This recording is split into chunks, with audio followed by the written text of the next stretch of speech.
आज मी माझे सगळे चप्पलचे जोड, शूजचे जोड सगळे निरमाच्या पाण्यामध्ये मस्त भिजत घातले. म्हटलं स्वच्छ धुवून सुकवून टाकावं त्यांना, कारण का आता बऱ्यापैकी सगळे खराब झाले होते. मी काय बराच दिवस झाले धुतले नव्हते. मग आज पाऊस पण उघडला होता. मस्त गॅलरी धुतली, पुसून घेतली आणि बसले मी शूज आणि चप्पल धुण्यासाठी. मग ते मस्त असे धुतले आणि सगळे खिडकीवर लावून ठेवले. म्हटले आता सुको, आज सुकले तर आज, उद्या सुकले तर उद्या. आणि आमचे शेड मस्त आराम करतात. ते सगळं आवरून झाल्याच्या नंतर मग मी निघाले पार्लरला जाण्यासाठी, कारण का आता काल माझी सुट्टी झाली होती. मग आज म्हटलं पहिलं पार्लरला पोहोचलं पाहिजे, कारण क्लायंटचे 2-3 फोन येऊन गेलेले आहेत. म्हटलं चला, आणि आज सुकला होता, पाऊस पण नव्हता, रस्ता सुकला होता छान. आणि पार्लरला पोहोचले तर ट्यूबलाईटच खाली पडलेली. म्हटलं अरे देवा. मग ती परत ट्यूबलाईट काढली, व्यवस्थित लावली, छान असा स्वच्छ झाडू मारून घेतला.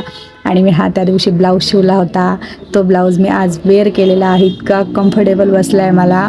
आणि खरंच म्हणजे मी माझी स्तुती नाही करत, पण माझे ब्लाऊज मला खूप छान बसतात. मी माझे स्वतःचे ब्लाऊज माझे स्वतः शिवते, कारण मला दुसरं कोणी शिवलेलं मला अजिबात आवडत नाही.